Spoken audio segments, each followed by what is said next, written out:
미 항공우주국 나사가 54년 만에 우주인을 달에 보내는 아르테미스 2호 발사가 코앞으로 다가왔습니다. 미국의 아르테미스 달 탐사 프로젝트에 맞서 중국은 창어 프로젝트를 추진하며 경쟁을 가속하고 있는데요. 어떤 배경인지 이승규 기자와 함께 알아보겠습니다. 어서 오십시오. 안녕하세요. 아르테미스 프로젝트는 미국이 아폴로 프로젝트 이후에 이제 반세기 만에 추진하는 유인 달 탐사 프로젝트잖아요. 이게 과거의 아폴로 프로젝트와 비교했을 때는 어떤 차이점이 있는 건가요? 네, 인류가 달에 처음 발을 디딘 것은 1969년 아폴로 11호 발사 때였잖아요. 예. 이 아폴로 프로젝트는 주지하다시피 구소련의 인류 최초의 위성 발사인 그 스푸트닉 충격에 대응하기 위해서 미국이 추진한 유인 달 탐사 프로젝트였죠.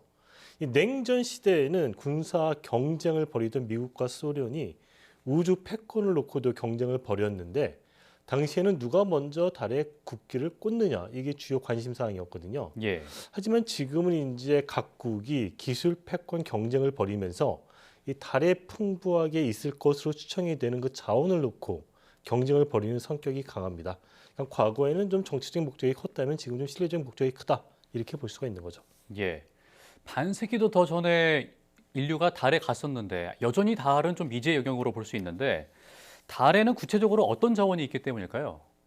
네, 그 미국이 추진한 이 아르테미스 달 탐사의 최종 목표는 달의 남극에 우주인을 보내는 거거든요. 예. 이 달의 남극은 지금까지 인류가 가보지 못했던 미지의 영역인데요.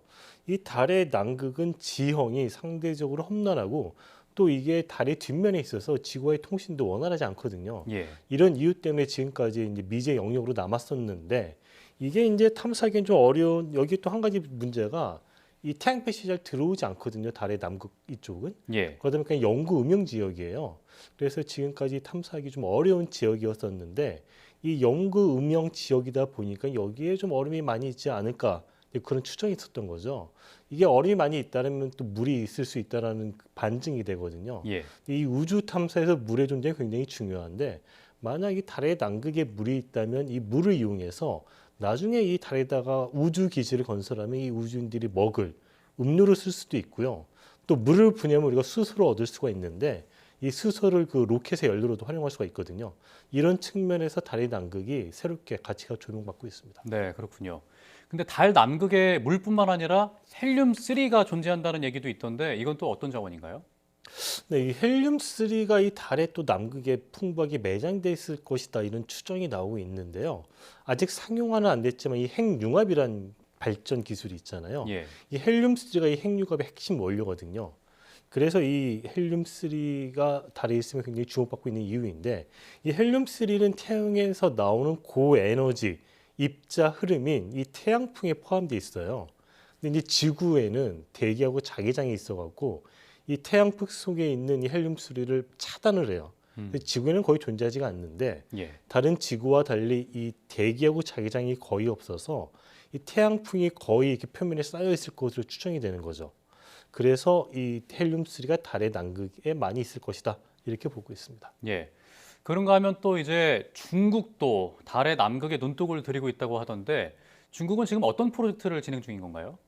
네, 중국이 이 유인 달 탐사에서는 미국에 뒤처졌지만은 사실은 굉장히 빠른 속도로 이 우주 굴기를 통해서 미국을 따라가고 있거든요. 이 우주 분야에서. 예. 특히 중국은 앞서 설명한 것처럼 이 달의 남극에 굉장히 관심이 많거든요. 그래서 지난 2024년 중국은 창어 6호를 통해서 세계 최초로 달의 뒷면에 착륙을 했고 또 암석도 캐왔었죠. 이 기세를 몰아서 중국은 올해 하반기 중에 창어 7호를 발사해서 달의 남극에서 얼음의 위치와 또 양이 얼만큼 되는지 뭐 이런 것들을 조사할 계획입니다. 이 창어 7호가 착륙할 지점이 달의 남극 아이캠 분지라는 지역인데요. 이 아이캠 분지는 달의 그 충돌구 중에서 가장 큰 충돌구로 여기에는 이제 헬륨3뿐만 아니라 뭐 티타늄이나 히토리와 같은 자원이 굉장히 많을 것으로 추정이 되는 지역입니다. 예.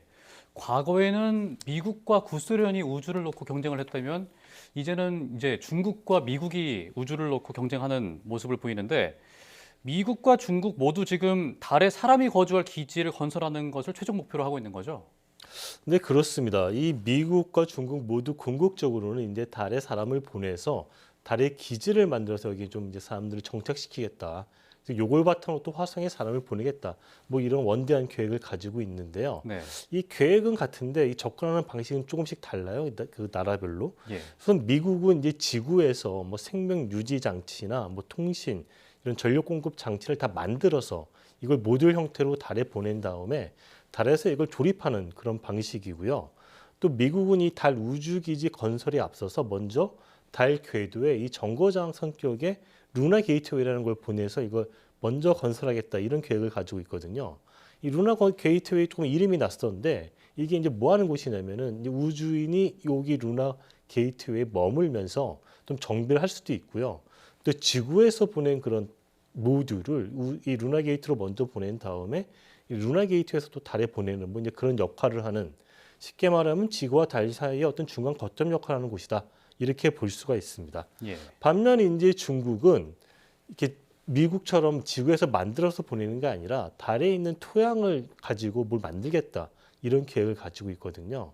이제 그러기 위해서 3D 프린팅 기술을 활용할 예정인데 2028년에 창업 8호를 이제 달에 보내가서 이 달에 있는 표면에 있는 그 토양을 가지고 3D 프린팅으로 뭘 만들 수 있는지 그런 걸 좀 실증하는 계획을 가지고 있습니다. 여기서 이제 한 발 더 나가서 중국은 러시아와 함께 2036년까지 달의 국제 달 연구기지를 완공하겠다. 이런 계획을 가지고 있습니다. 이 달 국제 연구기지 건설에는 이 중국과 러시아를 비롯해서 카자흐스탄, 뭐 태극, 파키스탄 등의 나라들이 참여를 하게 되고요. 예. 이 미국이 추진하는 그 아르테미스 프로젝트 이게 이제 그 루나 게이트웨이도 포함을 하거든요. 예. 이 프로젝트에 우리나라를 포함해서 전 세계 45개국이 참여하고 있습니다. 예, 알겠습니다. 곧 있을 아르테미스 프로젝트와 관련해서 이성규 기자와 함께 이야기 나눠봤습니다. 오늘 말씀 고맙습니다.